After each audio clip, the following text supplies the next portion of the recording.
না ছাগল না মানুষ? মানুষ। প্রত্যেকটা কথা খেয়াল করবেন, বিশেষ করে আমার মনোযোগ হচ্ছে যুবক যারা স্কুল কলেজ ভার্সিটিতে পড়ালেখা করেন, আপনাদের মনোযোগ। আমার একটু নিচে বসতে কষ্ট হয়, তো মাঝে মধ্যে একটু এইভাবে বসবো, আপনাদের কোনো আপত্তি আছে নি? একটু কোমরে সমস্যা আছে আমার একটু, সেজন্য। আমরা সবাই আপনাদের দোয়াইয়ারি কিতা করতাম, ডেইলি 3টা-4টা প্রোগ্রাম করা লাগে। কথা কয় না তা? শুধু আপনাদের এখানে এসে প্রোগ্রাম করি তা না, এটা মা বাবার দোয়া। সুবহানাল্লাহ কইতো না? সুবহানাল্লাহ। ও আবু বকর সিদ্দিক, জান্নাত এত সহজ? আমরা জান্নাত খুঁজতে খুঁজতে মরে যাইতেছি, আর আপনি বললেন আমি জান্নাত পেয়ে গেছি। সুবহানাল্লাহ, সুবহানাল্লাহ। ভুল বললে আমারে শুধরাই দিবেন, কালকে অত অযথা বদনাম করার কোনো সুযোগ নাই। দরকার হলে আমি 2 মিনিট থামবো, কিন্তু প্রশ্ন করার আগে উত্তর দিয়ে এতটুকু চিন্তা করেন বসার কোনো সুযোগ আসেনি আপনার। এটা একটু চিন্তা করে রাখেন, কারণ যেদিকে সু ঢুকে না সেদিকে বাস ঢুকায়, নাম হলে মোকাররম বাড়ি। গত পরশুদিন আগ্রাবাদ সমনি কাস্টমার ওখানে 98% বাতিল। 3.5 ঘন্টা ওয়াইজ করছে, বেশি না।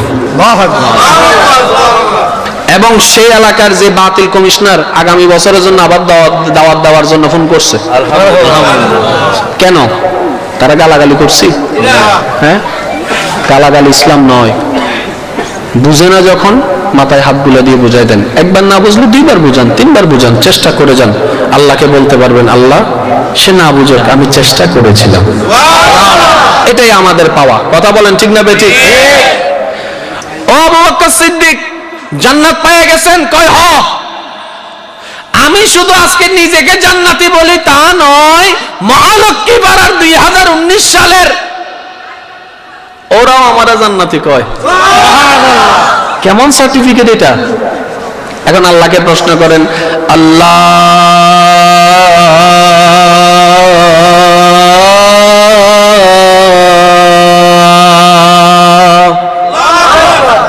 মরণ তো এখনো হয় নাই, কবরের প্রশ্ন তো এখনো আসে নাই, উত্তর দিতে পারলে জান্নাতি, উত্তর দিতে না পারলে কবরের মধ্যে জাহান্নামী মায়ের। হাসরের বিচার আলাদা, হাসরের হিসাব আলাদা। ও সিদ্দিকে আকবরকে দেখলাম নিজেকে জান্নাতি বলে। আল্লাহ তোমার বিচারের আগে নিজেকে জান্নাতি বলে কোন সাহসে? তুমি বিচার করার পরে না বলতে পারবে জান্নাতি নাকি জাহান্নামী? আল্লাহ এখনো তোমার বিচার হয় নাই। মদিনার বুকে আবু বকর সিদ্দিক নিজেরা জান্নাতি বলে, তো বলে 19 সালের বান্দারাও কয় উনি জান্নাতি। আল্লাহ এখনো তো জান্নাত তুমি দাও নাই, হিসাবটা এখনো হয়নি। জান্নাতের টিকিট তো বন্টন শুরু হয়েছে। আল্লাহ মামলা কি? রব্বে করিম বলে আমার নবীর গোলামির কারণে, গভীর মনোযোগ, উলামায়ে কেরামের মনোযোগ, আমার নবীর গোলামের কারণে আবু বকরকে সিদ্দিকে আকবরের পজিশন দেওয়া হয়েছে। প্রত্যেকটা উলামায়ে কেরাম এই কথাই একমত। অবাস্তব কথা যদি সিদ্দিকের জবান থেকে বের হয়ে যায় সেটাই বাস্তব রূপ ধারণ করে। বলেন না সুবহানাল্লাহ। এত ক্ষমতা নবীর গোলামির কারণে। ও আমার বান্দারা, নবীর গোলামির কারণে অবাস্তব কথাকে আমি আল্লাহ বাস্তব করে দিই। ওই সিদ্দিক আকবরের পজিশন আবু বকর সিদ্দিক হয়েছে, বুঝতে কি পারো নাই? আমার নবী যেটাতে খুশি আমি আল্লাহ সেটাতে খুশি। দুনিয়ার জমিনে আমার নবী যাদেরকে জান্নাতি বলেছেন, কবর এবং হাসরে তাদের কোনো সওয়াল জবাব নেই। বলেন না সুবহানাল্লাহ। বুঝার চেষ্টা করবেন। আমাদের কবরে প্রশ্ন কয়টি? একটু সবাই মিলে বলবেন। বাপের কবরে, দাদার কবরে, নেতার কবরে, জনগণের কবরে, ডাক্তারের কবরে, পিছনের ভাই আওয়াজ আসতেছে না তো, ডাক্তারের কবরে, রোগীর কবরে, নবীর ওখানে নাই, নাই, নবীর ওখানে নাই। আর একটু এদিকে, নবীর এখানে নাই। আরো জোরে লাগবে, নাই। বাদ দেন, এখন কইব কেমনে? আমি কই এমনি আইন এদিকে বুঝাইল। আমার আর আপনার কবরে মনোযোগ আছে আপনাদের সবার? আমার আর আপনার কবরে দুইজন ফেরেশতা আসবে, ঠিক না বেঠিক? আয়েশা আমাদেরকে বসাইয়া প্রথম প্রশ্ন করবে, মান রব্বুকা, এবেড়া ক তোর প্রভু কেডা? উত্তর দেওয়া লাগবো। কি কি কথা বলেন না? উত্তর দেওয়া লাগবো। এ বেড়া তোর প্রভুর নাম কি? তারে ভগবান নি কোন, রাম নি কোন, কৃষ্ণ নি কোন, কোন লাগবো কি? একই প্রশ্নটা যদি ফেরেশতারা নবীরে করে কেমন হইব? এই নবী আপনি কোন আপনার প্রভুর নাম কি? আমার নবী যদি উল্টা কইয়া বসে, তুই যে প্রভুর কথা জিজ্ঞেস করতে আইছ তুই জীবনে দেখছ? তুই ফেরেশতা দুজন তোরা কি দেখছ? না। যারে প্রশ্ন করস উনি দেখছে। তুই কারে গীতা প্রশ্ন করস? হাই হাই হাই, আর একটু জোরে লাগবে। আচ্ছা দ্বিতীয় নাম্বারটা ধরেন, আপনার ধর্ম কি? নবীরে যদি কয় আপনার ধর্ম কি? আচ্ছা দ্বিতীয় বাদ দেন। 3 নম্বর প্রশ্ন করার সাথে সাথে আপনার আমার কবরে কাকে দেখানো হবে? নবীকে। একটু সবাই বলেন নবীকে, আর একটু জোরে নবীকে। মা কুনতা তাকুলু ফি হাক্কি হাযা রাজুল বলে কাকে দেখানো হবে? নবীকে। এই প্রশ্নটা নবীরে কেমনে করব? আল্লাহ আল্লাহ। ও নবী আপনি কোন, তা আপনি কেডা? উম্মতের কবরে প্রশ্ন আছে, নবীর রওজায় কোনো প্রশ্ন না। আল্লাহ মামলা কি, ব্যাপার কি? আল্লাহ বলে 3 প্রশ্ন যাদের কবরে হবে তারাও আব্দুল্লাহ, আমার নবীও আব্দুল্লাহ। আল্লাহ 2 আব্দুল্লাহর কবরে 2 রকমের হিসাব কেন? আল্লাহ বলে তোমরা শুধুই আব্দুল্লাহ, আর যার রওজায় প্রশ্ন নাই উনি তো আমার হাবিবুল্লাহ। হাবিবুল্লাহ আর আব্দুল্লাহ এক নয়? ঠিক। আর একটু আওয়াজ দেন। কষ্ট হচ্ছে আপনাদের কোনো? ঠিক শেষ করে দিচ্ছি আর 10 মিনিট করে। 10টা মিনিট কইরা শেষ করে দিমু। আপনাদের চেহারা দেখে বোঝা যায় আপনারা খুব বিরক্ত হয়ে গেছেন। আমি তো আমার বাপ দাদার কিচ্ছা কাহিনী গাইতেছি, ঠিক নিও? এর লাগে বিরক্ত হয়ে যেতেছেন। আমাদের কবরে প্রশ্ন এখন বলেন তো 4টি নয় কেন?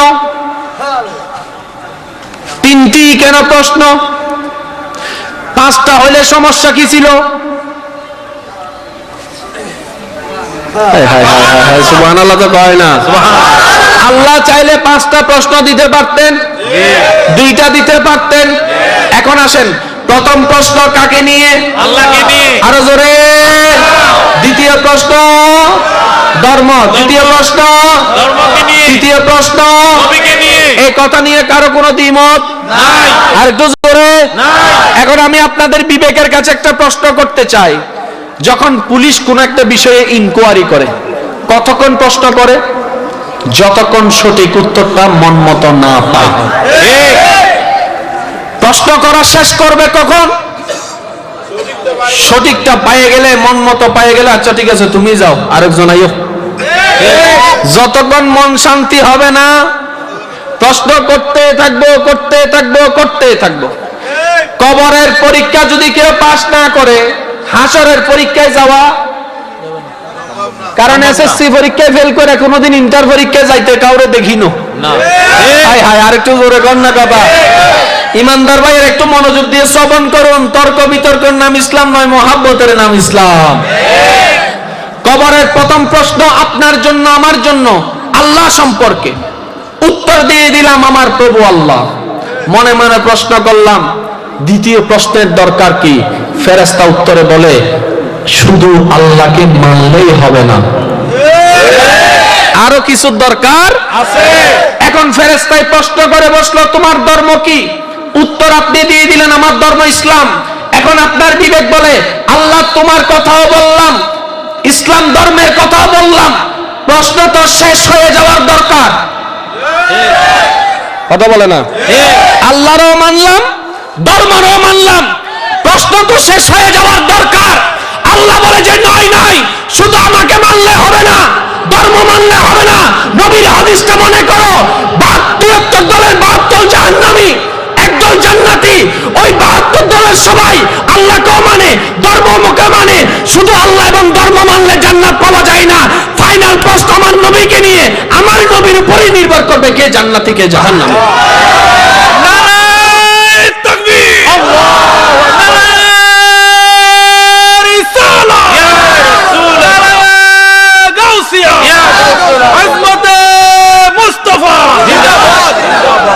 ওলামায়ে কেরাম স্টেজে বসে আছেন, আমি একটু মনোযোগ আকর্ষণ করছি আপনাদের সবার।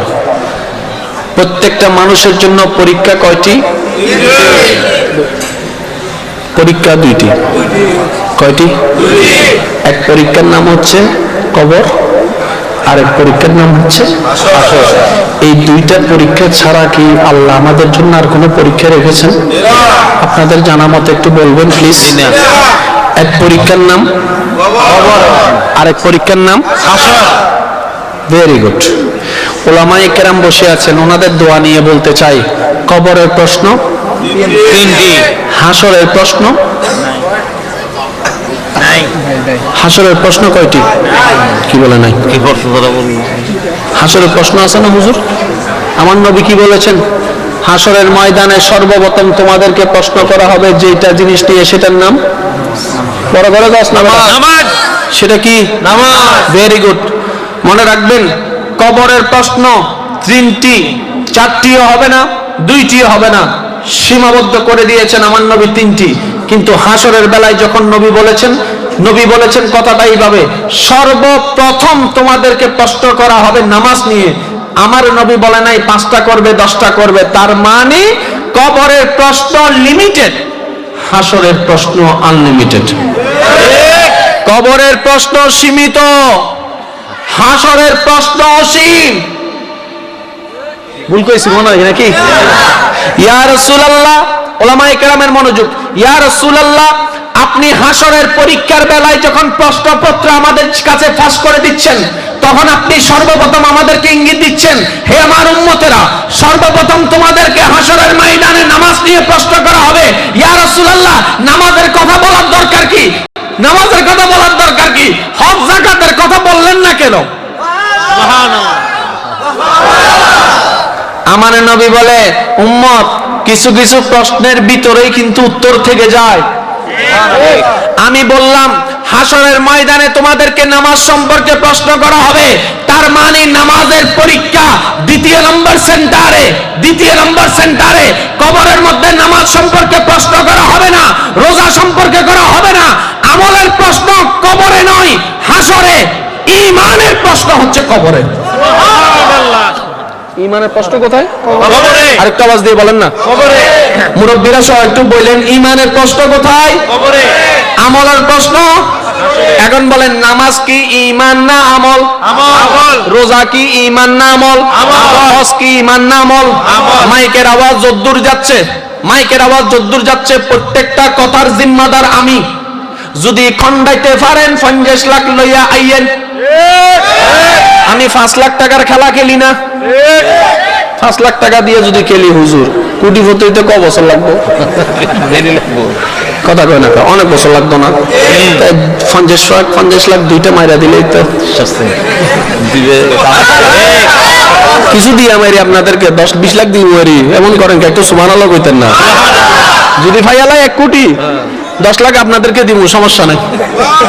এখন তো কম সুবহানাল্লাহ। প্রত্যেকটা মানুষের জন্য পরীক্ষা কয়টি? এক সেন্টারের নাম শিক্ষিত সমাজ। মনোযোগ। এক সেন্টারের নাম কবর, আরেক সেন্টারের নাম হাসর। কবরের প্রশ্ন নির্দিষ্ট 3টি, হাসরের প্রশ্ন আনলিমিটেড। কবরের প্রশ্ন করা হবে আল্লাহকে নিয়ে, ধর্ম নিয়ে, নবী নিয়ে। হাসরের প্রশ্ন করা হবে নামাজ নিয়ে, রোজা নিয়ে, হজ নিয়ে। এখন বলেন, আগে প্রস্তুতি কোনটার দরকার? কোন পরীক্ষার প্রস্তুতি আগে নিবেন, কবর না হাসর? আর একটু জোরে। কবর। কবরে পাস করতে পারলে না হাসরে যাইতে পারলে না নামাজের হিসাব দিবেন, রোজার হিসাব দিবেন, যাকাতের হিসাব দিবেন। তাইলে যারা বলে নামাজ পড়লেই জান্নাতি, তাদের কাছে প্রশ্ন রাখতে চাই, ভাই গ্যারান্টি পাইলেন কেমনে? কবর পরীক্ষা আপনি ফাঁস করে নেবেন? কথা কয় না কারে ভাই? আপনি গ্যারান্টি পাইলেন কো? নামাজ সম্পর্কে তো প্রশ্ন দ্বিতীয় পরীক্ষায়, আগে প্রথম পরীক্ষার খবরটা একটু কর না, এটা তো চিন্তা করি দেখি। এখন আসেন, কবরের প্রশ্ন কি নিয়ে? হাসরের প্রশ্ন আমল থাকে কোথায়? বলেন না ভাই। আচ্ছা, আপনারা মনে হয় কিচ্ছা কাহিনী বেশি পছন্দ করেন না? আপনারা যদি কোন আমি কিচ্ছা কাহিনী তো যাইতে পারি, যেমনই আমাবুদ যাইতাম, এই টাইম এখন নাই, সময় পরিবর্তন হচ্ছে, জায়গায় জায়গায় শিক্ষিত মানুষ বাড়তেছে, কিচ্ছা কাহিনী এখন কোনের টাইম নাই, নাস্তিক বাইরে যাচ্ছে। কথা বলে না রে ভাই? আমাদের ধর্মের মানুষ চলে যাচ্ছে নাস্তিকের মধ্যে। এখনো যদি কিচ্ছা কাহিনী নিয়ে পড়ে থাকে